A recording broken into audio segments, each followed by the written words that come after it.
Hi friends, എല്ലാവർക്കും one clip S C YouTube ചാനലിലേക്ക് സ്വാഗതം. സെക്രട്ടേറിയറ്റ് അസിസ്റ്റന്റിന്റെ 39ാമത്തെ ക്ലാസ് ആണ് നമ്മുടെ ഇന്നത്തെ. ഇതുവരെയും നിങ്ങൾ തന്ന സ്നേഹത്തിനും സപ്പോർട്ടിനും ഒരുപാട് നന്ദി. തുടർന്നും ഇങ്ങനെ തന്നെ പ്രതീക്ഷിക്കുന്നു. അപ്പോൾ നമ്മൾ കഴിഞ്ഞ ദിവസം പഠിച്ചുകൊണ്ടിരുന്നത് വൈസ്രോയ്സ് ആൻഡ് ഗവർണർ ജനറൽ എന്ന് പറയുന്ന ഒരു ടോപ്പിക്കാണ്. അതിൻ്റെ അകത്ത് നമ്മൾ ഫസ്റ്റ് പാർട്ട് കഴിഞ്ഞു, സെക്കൻഡ് പാർട്ട് കഴിഞ്ഞു, ഇന്ന് തേർഡ് പാർട്ടാണ്. അപ്പോൾ നമ്മൾ ഇന്ന് ഡിസ്കസ് ചെയ്യാനായിട്ട് പോകുന്നത് എല്ലാ ഗവർണർ ജനറൽമാരും നമ്മൾ ഇന്ന് തീർക്കുകയാണ്. അടുത്തൊരു ദിവസം നമ്മൾ വൈസ്രോയിമാർ വീണ്ടും സ്റ്റാർട്ട് ചെയ്യുന്നതായിരിക്കും. ഓരോ ക്ലാസ്സുകൾ എന്ന് പറയുന്നതും കണ്ടിന്യൂസ് ആയിട്ടുള്ള ക്ലാസ്സുകളാണ്. അതുകൊണ്ട് തന്നെ കഴിഞ്ഞ ദിവസത്തെ ക്ലാസ്സിൻ്റെ ബാക്കിയായിരിക്കും അടുത്ത ദിവസം വരുന്നത്. അതുകൊണ്ട് എല്ലാ ദിവസവും ക്ലാസ് കൃത്യമായി തന്നെ കണ്ട് പഠിക്കാനായിട്ട് ശ്രമിക്കാം. അപ്പോൾ നമുക്ക് നേരെ ഇന്നത്തെ ടോപ്പിക്കിലേക്ക് പോകാം.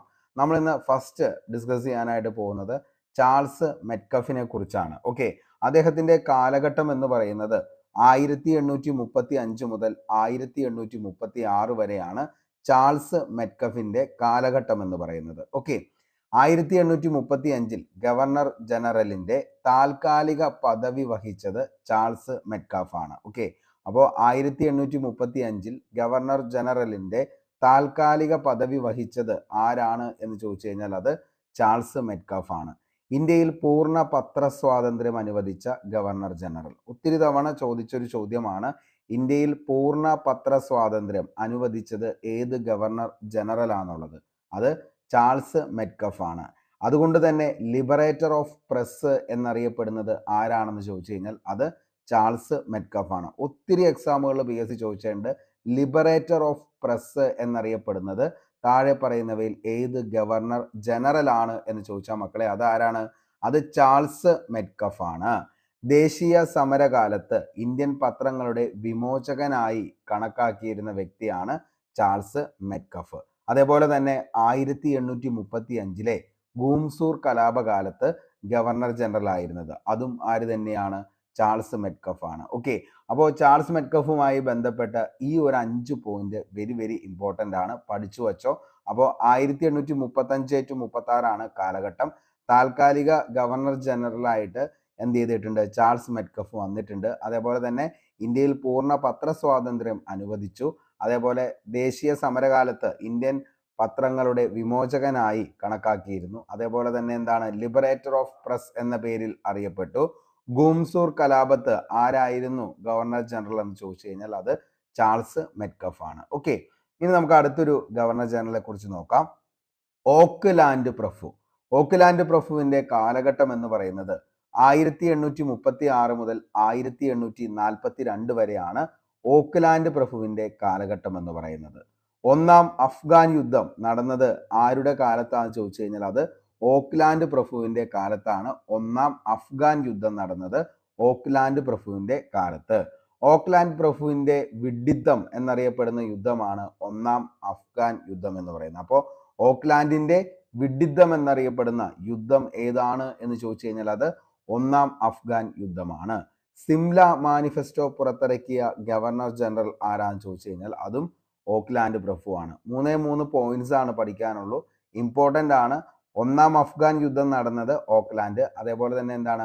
ഓക്ക്ലാൻഡിന്റെ വിഡ്ഢിത്തം എന്നറിയപ്പെടുന്നതായിരുന്നു ഈ എന്തെന്ന് പറയുന്നത് ഒന്നാം അഫ്ഗാൻ യുദ്ധം എന്ന് പറയുന്നത്. സിംല മാനിഫെസ്റ്റോ പുറത്തിറക്കി. ഇത്രയും കാര്യങ്ങളെങ്കിലും എന്ത് ചെയ്യുക? ഓർത്തു വെക്കുക. അടുത്തതാണ് എല്ലൻ ബെല്ലോറോ. ഓക്കെ, എല്ലൻ ബെല്ലോറോ ചില ബുക്കുകളിൽ എല്ലൻ ബെറോ എന്ന പേരിലും അറിയപ്പെടുന്നു. ഓക്കെ, അദ്ദേഹത്തിന്റെ കാലഘട്ടം എന്ന് പറയുന്നത് 2 വർഷം കാലം ആണ് അദ്ദേഹം ഭരിച്ചിട്ടുള്ളൂ. 1842 മുതൽ 1844 വരെയാണ് എല്ലൻ ബെറോന്റെ കാലഘട്ടം എന്ന് പറയുന്നത്. സിന്ധ് മേഖല ബ്രിട്ടീഷ് ഇന്ത്യയോട് കൂട്ടിച്ചേർത്ത ഗവർണർ ജനറൽ. ഇമ്പോർട്ടൻ്റ് ആണ്. സിന്ധ് മേഖല ബ്രിട്ടീഷ് ഇന്ത്യയോട് കൂട്ടിച്ചേർത്ത ഗവർണർ ജനറൽ ആണ് ആരെന്ന് പറയുന്നത്? എല്ലൻ ബെറോ. സിന്ധ് കീഴടക്കാൻ നേതൃത്വം കൊടുത്ത സൈനിക ഉദ്യോഗസ്ഥനായിരുന്നു ചാൾസ് നേപ്പിയർ. ഓക്കെ, അപ്പോൾ ഈ സിന്ധ് എന്താണ് കീഴടക്കാൻ വേണ്ടി നേതൃത്വം കൊടുത്ത സൈനിക ഉദ്യോഗസ്ഥൻ ആരാന്ന് ചോദിച്ചാൽ അത് ചാൾസ് നേപ്പിയർ ആണ്. സിന്ധിന്റെ ആദ്യ ചീഫ് കമ്മീഷണർ ആരാന്ന് ചോദിച്ചു കഴിഞ്ഞാൽ അതും ചാൾസ് നേപ്പിയർ ആണ്. ഓക്കെ, അപ്പോൾ സിന്ധിന്റെ ആദ്യ ചീഫ് കമ്മീഷണർ ആണ് ചാൾസ് നേപ്പിയർ. അടിമത്തം നിയമവിരുദ്ധമാക്കിയ ഗവർണർ ജനറൽ. അടിമത്തം നിയമവിരുദ്ധമാക്കിയ ഗവർണർ ജനറൽ ആണ് എല്ലൻ ബെറോ പ്രഭു. അപ്പോൾ അടിമത്തം നിയമവിരുദ്ധമാക്കിയ ഗവർണർ ജനറൽ ആരാന്ന് ചോദിച്ചാൽ മക്കളെ അത് എല്ലൻ ബറോ പ്രഭുവാണ്. ബ്രിട്ടീഷ് ഇന്ത്യയിൽ അടിമത്തം നിയമവിരുദ്ധമായി പ്രഖ്യാപിച്ചത് അത് 1843 ബ്രിട്ടീഷ് ഇന്ത്യയിൽ അടിമത്തം നിയമവിരുദ്ധമായി പ്രഖ്യാപിച്ചത് എന്നാണ് 1843. ഓക്കെ, അപ്പോൾ സിന്ധ് മേഖല ബ്രിട്ടീഷ് ഇന്ത്യയോട് കൂട്ടിച്ചേർത്ത ഗവർണർ ജനറൽ സിന്ധ് കീഴടക്കാൻ നേതൃത്വം കൊടുത്ത സൈനിക ഉദ്യോഗസ്ഥനായിരുന്നു ചാൾസ് നേപ്പിയർ. അദ്ദേഹത്തെ സിന്ധിന്റെ ആദ്യ ചീഫ് കമ്മീഷണറാണ്. അടിമത്തം നിയമവിരുദ്ധമാക്കിയ ഗവർണർ ജനറൽ എല്ലൻ ബറോ ആണ്. ഇന്ത്യയിൽ അടിമത്തം നിയമവിരുദ്ധമായി പ്രഖ്യാപിച്ചത് അദ്ദേഹത്തിന്റെ കാലഘട്ടത്ത് 1843. ഓക്കെ, അടുത്തതാണ് ഹാഡിഞ്ച് ഫസ്റ്റ്. ഗോത്രവർഗക്കാരായ ഖോണ്ടുകളുടെ ഇടയിൽ നിലനിന്നിരുന്ന നരബലി അമർച്ച ചെയ്ത ഭരണാധികാരി ആരാന്ന് ചോദിച്ചാൽ അതാണ് ഹാഡിഞ്ച് ഫസ്റ്റ്. ഓക്കെ, അപ്പോൾ ഗോത്രവർഗക്കാരായ ഖോണ്ടുക്കളുടെ ഇടയിൽ നിലനിന്നിരുന്ന നരബലി അമർച്ച ചെയ്ത ഭരണാധികാരി അതാണ് ഹാഡിഞ്ച് ഫസ്റ്റ്. നെപ്പോളിക് യുദ്ധത്തിന്റെ സമയത്ത് ഒരു കൈ നഷ്ടമായതിനു ശേഷം ഇന്ത്യയുടെ ഗവർണർ ജനറൽ ആയത് ഹാഡിഞ്ച് ഫസ്റ്റ് ആണ്. ഓക്കെ, അപ്പോൾ നെപ്പോളിക് യുദ്ധത്തില് ഒരു കൈ നഷ്ടമായ ഗവർണർ ജനറൽ ആരാന്ന് ചോദിച്ചാൽ അത് ഹാഡിഞ്ച് ഫസ്റ്റ് ആണ്. നെപ്പോളിക് യുദ്ധത്തില് എന്ത് ചെയ്തിട്ടുണ്ട്, ഒരു കൈ നഷ്ടമായത് ആരാന്ന് ചോദിച്ചു കഴിഞ്ഞാൽ അത് ഹാഡിഞ്ച് ഫസ്റ്റ് ആണ്. ബ്രിട്ടീഷുകാരുടെ നടപടിയിൽ പ്രതിഷേധിച്ച് ഖോണ്ടുക്കൾ ഒറീസയിൽ കലാപം നടത്തിയ വർഷമാണ് 1846. ഓക്കെ, അപ്പോൾ ബ്രിട്ടീഷുകാരുടെ നടപടിയിൽ പ്രതിഷേധിച്ച് ഖോണ്ടുക്കൾ ഒറീസയിൽ കലാപം നടത്തിയത് 1846 ആണ്. ഒന്നാം ആംഗ്ലോ സിഖ് യുദ്ധകാലത്ത് ഗവർണർ ജനറൽ ഹാഡിഞ്ച് ഫസ്റ്റ് ആണ്. അപ്പോൾ ഒന്നാം ആംഗ്ലോ സിഖ് യുദ്ധകാലത്ത് governor general Hardinge first. Lahore സന്ധി ഒപ്പുവെച്ച ഗവർണർ ജനറൽ ആണ് ഹാഡിഞ്ച് ഫസ്റ്റ്. അപ്പോൾ ലാഹോർ സന്ധി ഒപ്പുവെച്ച ഗവർണർ ജനറൽ ആരാന്ന് ചോദിച്ചു കഴിഞ്ഞാൽ അത് ഹാഡിഞ്ച് ഫസ്റ്റ് ആണ്. ലാഹോർ സന്ധി ഒപ്പുവെച്ച ഗവർണർ ജനറൽ. ഓക്കെ, അപ്പോൾ ഇത്രയാണ് ഹാഡിഞ്ച് ഫസ്റ്റിനെ കുറിച്ച് നമുക്ക് പഠിക്കാനുള്ളൂ. അതായത് ഗോത്രവർഗക്കാരായ ഖോണ്ടുക്കളുടെ ഇടയിൽ നിലനിന്നിരുന്ന നരബലി അമർച്ച ചെയ്ത ഭരണാധികാരി.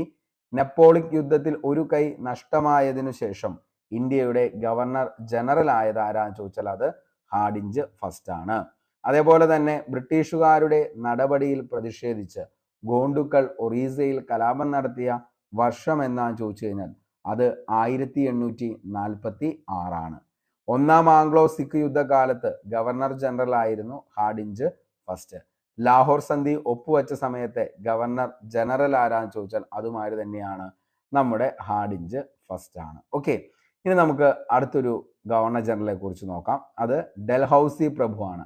അദ്ദേഹത്തിന്റെ വിശേഷണങ്ങൾ ഒത്തിരി അധികം എന്ത് ചെയ്തിട്ടുണ്ട്, PSC പല ബേസ് എക്സാമുകളിലും ചോദിച്ച ചോദ്യങ്ങളാണ്. ഒന്നാമത്തെയാണ് ആധുനിക ഇന്ത്യയുടെ സൃഷ്ടാവ് എന്നറിയപ്പെടുന്നത് ആരാണ് എന്ന് ചോദിച്ചു കഴിഞ്ഞാൽ അത് ഡൽഹൌസി പ്രഭുവാണ് ആധുനിക ഇന്ത്യയുടെ സൃഷ്ടാവ് എന്നറിയപ്പെടുന്നത്. ഇന്ത്യൻ ടെലഗ്രാഫിന്റെ പിതാവ് എന്നറിയപ്പെടുന്ന വ്യക്തി ആരാന്ന് ചോദിച്ചാൽ അതുമാര് തന്നെയാണ് ഡൽഹൌസി പ്രഭുവാണ് ഇന്ത്യൻ ടെലഗ്രാഫിന്റെ പിതാവ് എന്നറിയപ്പെടുന്നത്. അടുത്തത് ഇന്ത്യൻ റെയിൽവേയുടെ പിതാവ് എന്നറിയപ്പെടുന്നത് ആരാന്ന് ചോദിച്ചു കഴിഞ്ഞാൽ അതും ആര് തന്നെയാണ് ഡൽഹൌസി പ്രഭുവാണ് ഇന്ത്യൻ റെയിൽവേയുടെ പിതാവ്.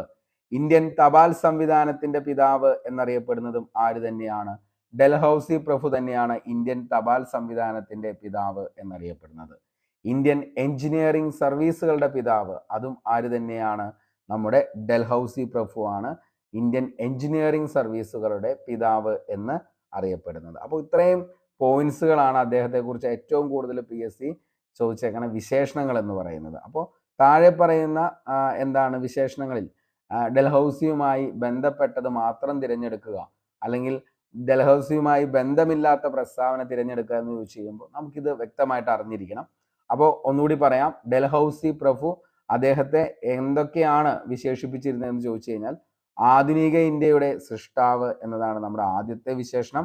രണ്ടാമത്തെ ഇന്ത്യൻ ടെലഗ്രാഫിന്റെ പിതാവ്. 3 ഇന്ത്യൻ റെയിൽവേയുടെ പിതാവ്. 4 ഇന്ത്യൻ തപാൽ സംവിധാനത്തിന്റെ പിതാവ്. അടുത്തത് ഇന്ത്യൻ എഞ്ചിനീയറിംഗ് സർവീസുകളുടെ പിതാവ്. ഈ 5 വിശേഷണങ്ങളും വെരി വെരി ഇമ്പോർട്ടൻ്റ് ആണ്. ഓക്കെ, അടുത്ത് നമുക്ക് നോക്കാം. ആധുനിക ഇന്ത്യയുടെ സൃഷ്ടാവ് എന്നറിയപ്പെടുന്ന ഗവർണർ ജനറൽ ആയിരുന്നു ആരെന്ന് പറയുന്നത് നമ്മുടെ ഡൽഹൌസി. ബ്രിട്ടീഷ് ഇന്ത്യയിലെ ഏറ്റവും പ്രായം കുറഞ്ഞ ഗവർണർ ജനറൽ. ബ്രിട്ടീഷ് ഇന്ത്യയിലെ ഏറ്റവും പ്രായം കുറഞ്ഞ ഗവർണർ ജനറൽ ആണ് ആരെന്ന് പറയുന്നത് ഡൽഹൌസി പ്രഭു.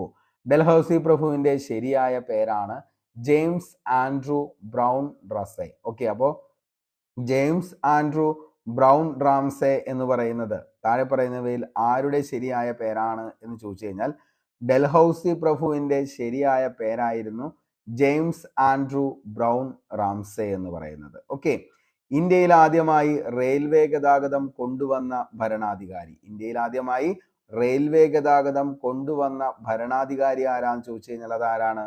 അത് നമ്മുടെ ഡൽഹൌസി പ്രഭു ആണ്. ഇന്ത്യയിൽ ആദ്യമായി റെയിൽവേ ഗതാഗതം കൊണ്ടുവന്നു.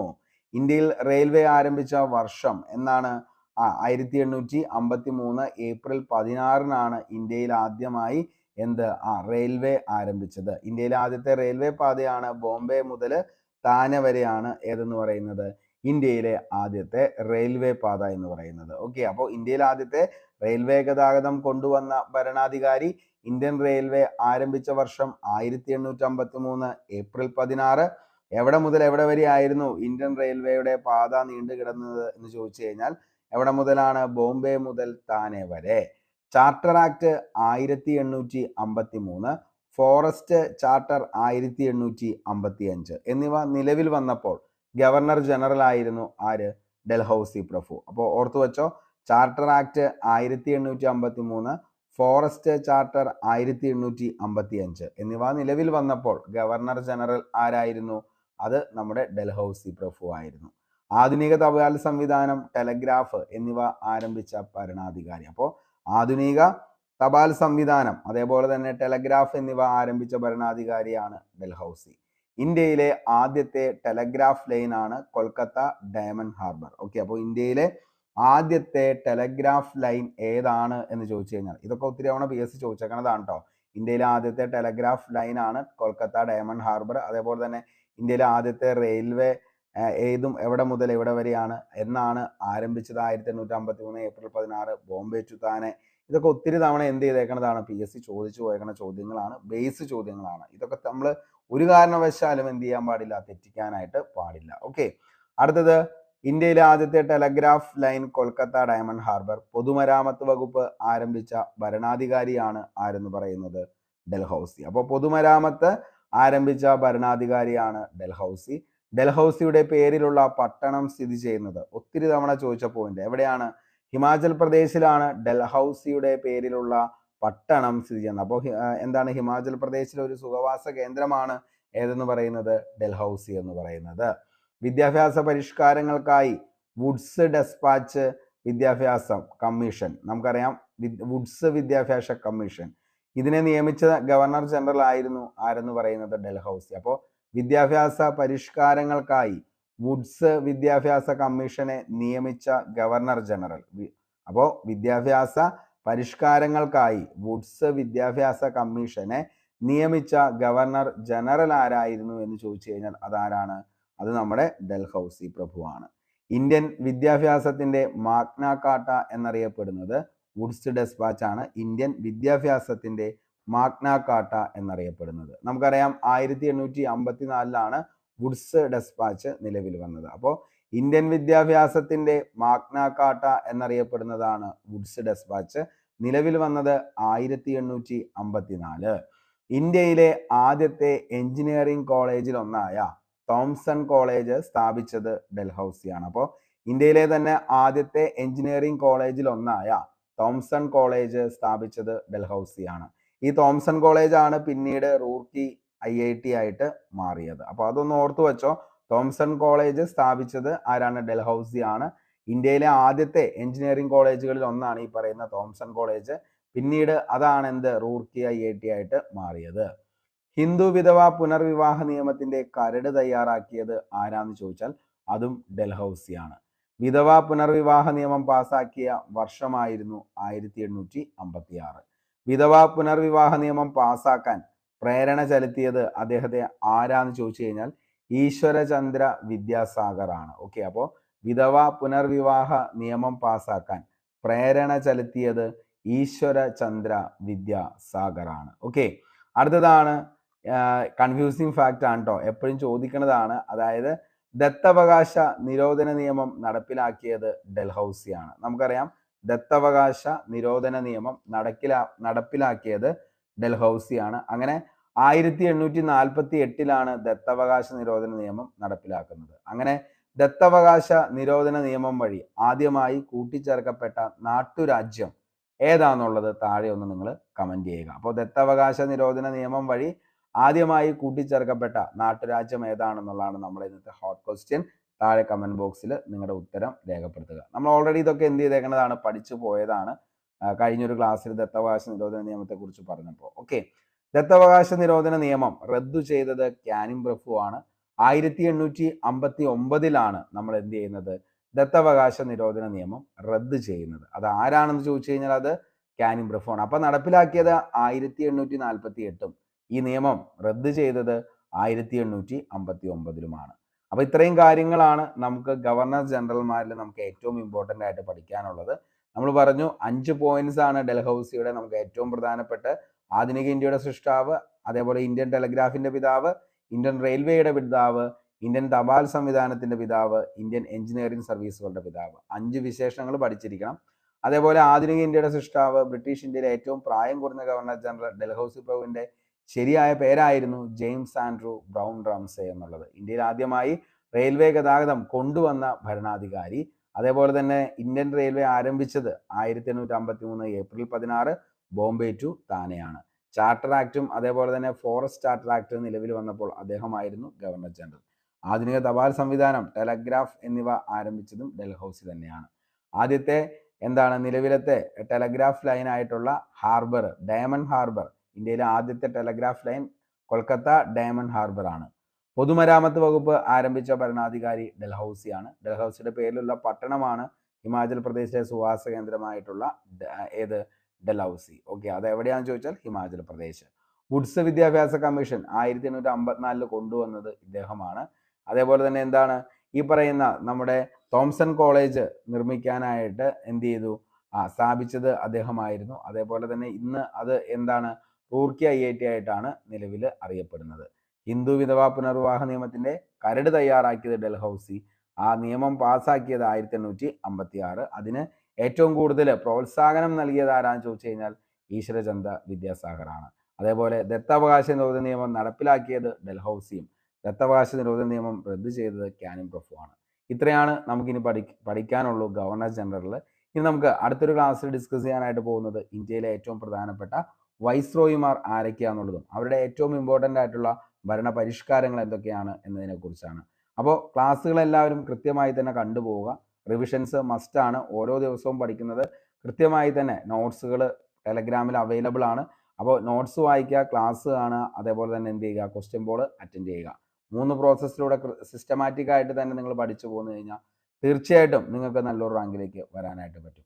അപ്പോൾ ഇത്രയും കാര്യങ്ങളൊക്കെയാണ് പറയാനുള്ളൂ. അപ്പോൾ എല്ലാവരും നന്നായിട്ട് തന്നെ പഠിച്ചു പോവുക. വീഡിയോ ഇഷ്ടപ്പെട്ടെങ്കിൽ ഉറപ്പായിട്ടും ലൈക്ക് ചെയ്യുക. നിങ്ങളുടെ വിലയേറിയ കമൻസും അതേപോലെ തന്നെ ലൈക്സും ഇതൊക്കെയാണ് നമ്മളെ മുന്നോട്ടേക്ക് കൊണ്ടുപോകുന്നത്. അപ്പോൾ നിങ്ങളുടെ സപ്പോർട്ട് ഇല്ലാതെ മുന്നോട്ടേക്ക് പോകാനായിട്ട് പറ്റത്തില്ല. അപ്പോൾ എല്ലാവരും മാക്സിമം എന്ത് ചെയ്യുക, സപ്പോർട്ട് ചെയ്യുക. അതേപോലെ തന്നെ നിങ്ങളുടെ ഈ ഒരു ക്ലാസ്സുകൾ ഇഷ്ടപ്പെടുകയാണെങ്കിൽ നിങ്ങളുടെ സുഹൃത്തുക്കളിലേക്ക് ഒന്ന് ഷെയർ ചെയ്യുക. അപ്പോൾ ഇത്രയും കാര്യങ്ങളൊക്കെയാണ് പറയാനുള്ളൂ. അപ്പോൾ എന്ത് ചെയ്യുക, അടുത്ത ദിവസം നമുക്ക് ഈ പറയുന്ന വൈസ്രോയിമാർ എന്ന് പറയുന്ന ഒരു ടോപ്പിക്കിൽ വീണ്ടും കണ്ടുമുട്ടാം. അതുവരത്തേക്കും short break. Signing off, Arun Kombanadan. Thank U.